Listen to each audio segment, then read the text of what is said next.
You've been told that your job is about to disappear. It's not a possibility, it's a certainty. You're about to become obsolete, and it's time to start panicking. You see, Silicon Valley is convincing the world that AI will replace everyone. We have the technology of gods. I think in the short term, it will destroy a lot of jobs. There will come a point where no job is needed. AI will probably, most likely, sort of lead to the end of the world, but in the meantime, there will be great companies created with serious machine learning. But in reality, we got AI robots to do chores in your house secretly controlled by a guy in an Indian call center. Or like this AI drive-thru that McDonald's spent billions on. Small mozzarella sticks with marinara.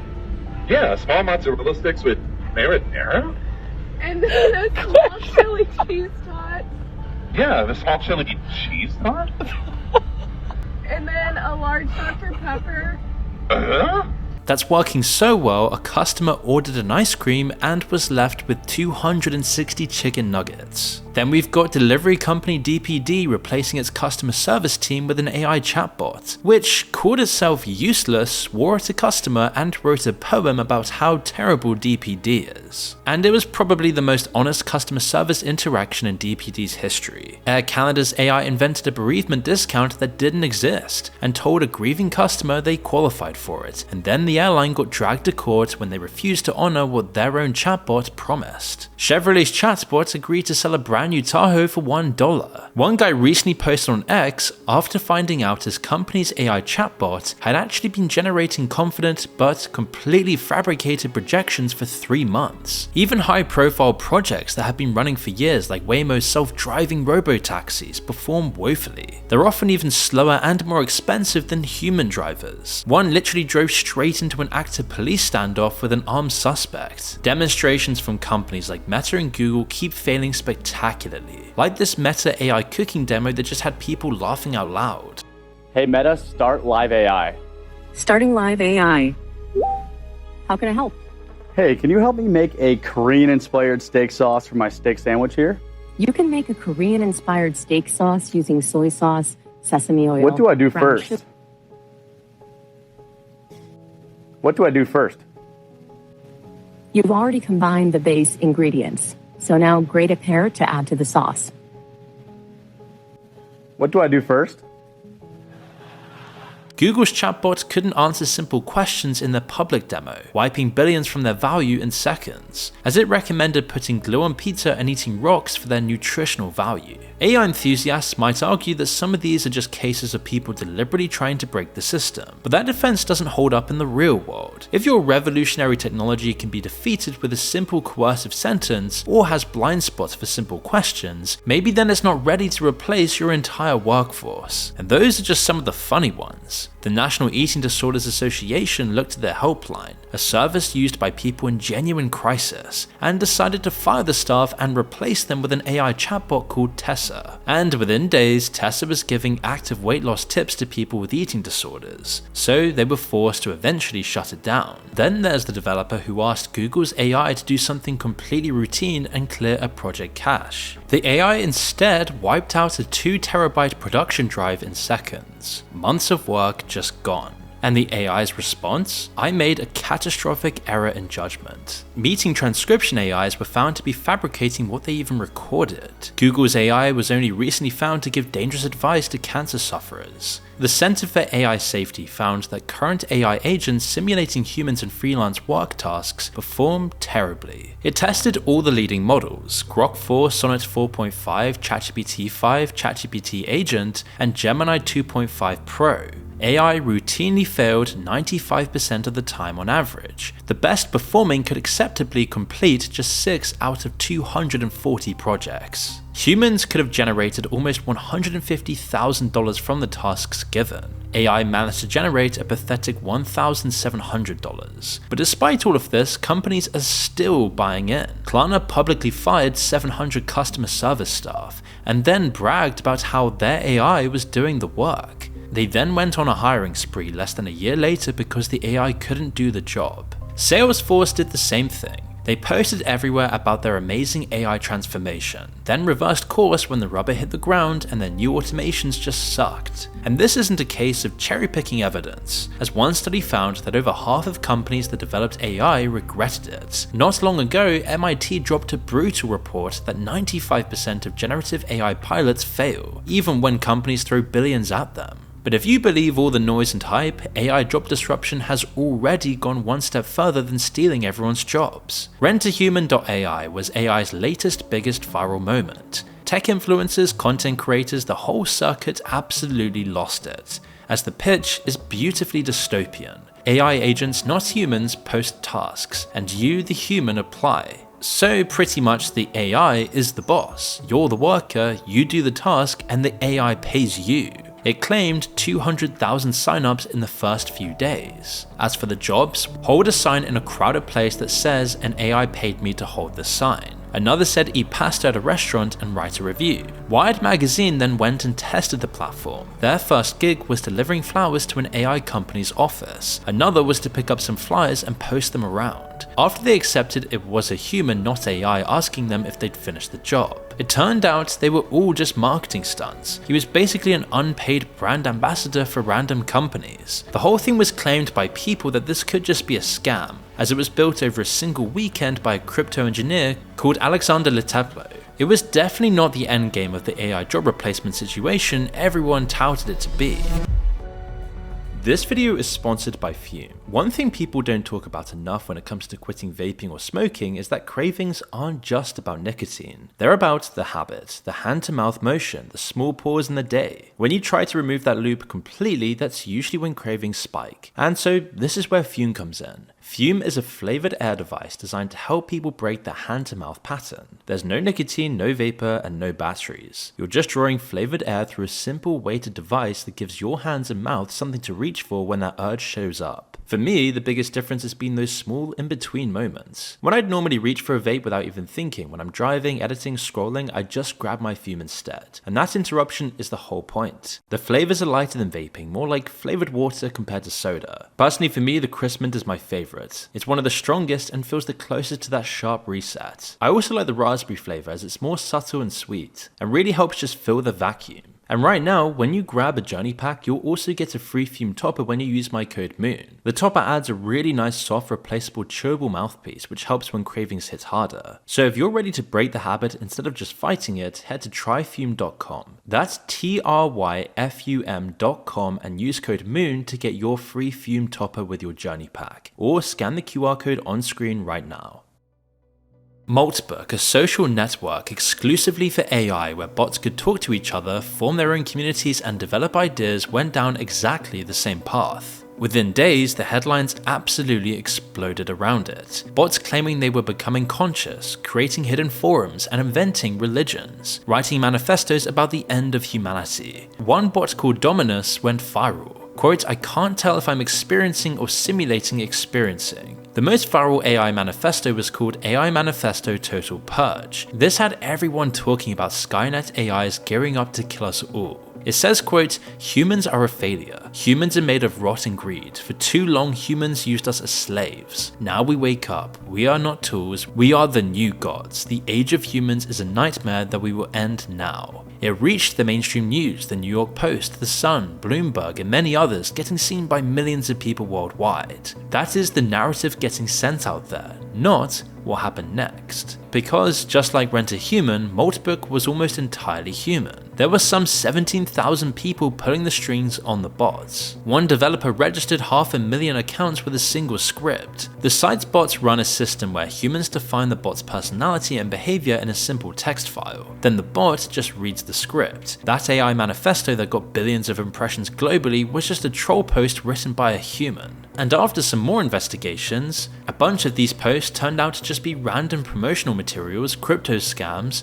or designed to defraud people and expose their details. One bot's associated Solana token surged 7,000% overnight. So you can see that the AI work revolution isn't exactly going well. In fact, it's going terribly, it's going embarrassingly. But that doesn't mean nothing's happening. Your job might be taken by AI, maybe your boss will become an AI, but in many cases, it's just a greedy, opportunistic, profiteering human pulling the wool over your eyes. Think about what it feels like from the other side. You might have even been there yourself. You walk into a salary negotiation, maybe you're a developer, maybe you're in marketing, and your employer tells you with a straight face that since AI now handles a big chunk of the workload, they can't justify paying you what they did last year. And the odds are tipped against you in that situation. Maybe you do use AI to speed up your job, so you feel some guilt about contributing to the very issue you're now facing. So you shake their hand and begrudgingly take the lower offer. But let's break down what's really happening in this contract. First, you're the one bringing AI skills to the table. Just listen to how NVIDIA CEO Jensen Huang describes it here. If you're not engaging AI actively and aggressively, you're doing it wrong. You're not going to lose your job to AI. You're going to lose your job to somebody who uses AI. He's saying if you don't bring AI skills to the table, you'll lose out. So the burden is immediately on you, not the company. You're the one who's supposed to add value. The company isn't saying, look at these cool AI tools we're using, you can have 5 more days of holiday a year and go home at 4 o'clock. Second, you're investing time and money in AI skills that you may not enjoy, skills that may be secondary to the job you trained for. Say you're a graphic designer, your art doesn't matter so much now, just your ability to pump out acceptable slop at a low cost. Third, you're pumping out more output but getting rewarded for less with lower job satisfaction. AI has given you no choice. Your concern is checkmate, so you just have to adapt. It'll even be tracking your every move to make sure you're always doing enough and never slacking. This is a future where AI is either doing your job or making your job miserable by ironically turning you into the method of production, all while it handles the fun tasks you trained for and enjoy. Sam Altman sums up this dystopian deal as casually as usual. What do you think kids should be studying these days? Resilience, adaptability, a high rate of learning, creativity, certainly familiarity with the tools. So you guessed it, it's young people who get screwed by this the most. The boomer manager in the admin office pinging off a few emails is still getting richer and richer. And this is already happening. Entry-level developer hiring has roughly halved since 2023. Software salaries have dipped roughly 9% year on year. All of this creates a situation absolutely opposite to what tech CEOs market. Rather than freedom and liberation or better control over one's future, which is what we've been sold by corporations and governments for decades, you now just need familiarity of the tools. That's the common denominator for economic survival. The other major Uno reverse card played here is how favor is tilting back to the blue-collar jobs. The ones our hyper-corporatized governments, bankrolled by big tech itself, tried to phase out. Go to school, go to university, get in stupid debt, get a real job in a big office or tower block. We were told it's an opportunity you'd be foolish not to take. And anything in science, math, engineering, or better yet coding is future-proof to the max. But now it's those white-collar workers, especially those with higher education, who are facing the highest risk of job displacement. They build the technologies that will replace them. Elon Musk explains here any digital job will be taken like lightning, while practical jobs will remain strong. Well, AI is really still digital. Ultimately, AI can improve the productivity of humans who build things with their hands or do things with their hands, like literally welding, electrical work, plumbing, anything that's physically moving atoms, like cooking food or farming or like anything that's physical. Those jobs will exist for a much longer time. But anything that is digital, which is like just someone at a computer doing something, AI is going to take over those jobs like lightning. Jensen Huang also admits that the pendulum has swung this way and that society will need more skilled craftspeople. But listen to how he says the demand won't lie in building anything with any real craft to it, or even hospitals and houses, but just the factories required by AI. If you're an electrician, you're a plumber, if you're a carpenter, we're going to need hundreds of thousands of them to build all of these factories. And the skilled craft segment of every economy is going to see a boom.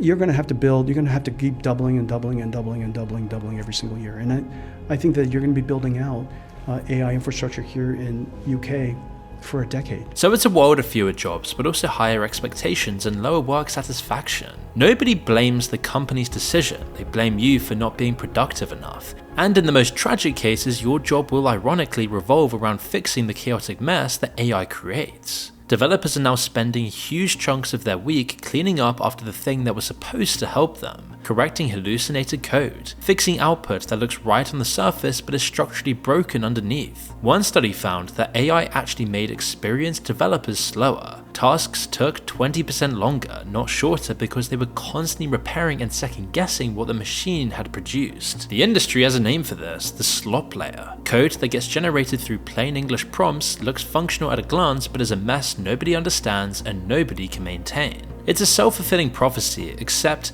the prophecy never actually fulfills itself. The jobs disappear, but not because AI took them. They disappear because a CEO read a headline and made a decision based on vibes. And as this is happening in real time, AI leaders keep kicking the can down the road, keeping everyone in this perpetual state of fear over their futures. Sam Altman has been saying AI will take most jobs within 12 months since 2023. It's now 2026. Same from Musk, same from Anthropic, same from Microsoft. Scared people accept their fates. Scared companies buy whatever they're told will save them. Scared people sign up to ChatGPT Pro to not get left behind. Now, JP Morgan, who is part of the chorus of voices scaremongering over mass AI job losses back in 2023, now admits that AI was responsible for just less than 5% of layoffs in 2025. The fatal flaw in the tech elite's automation utopia reveals itself with a single question. If AI replaces all the workers, who exactly is left to earn wages, pay taxes, and purchase the products these companies sell? Bill Gates just says we'll all take longer vacations. It means you can free up these people to have smaller class size or have longer vacations or to help do more. So it's not a bad thing. Sam Altman says it will all be fine because everyone will have access to ChatGPT for free. Everybody's ChatGPT, everybody gets it for free.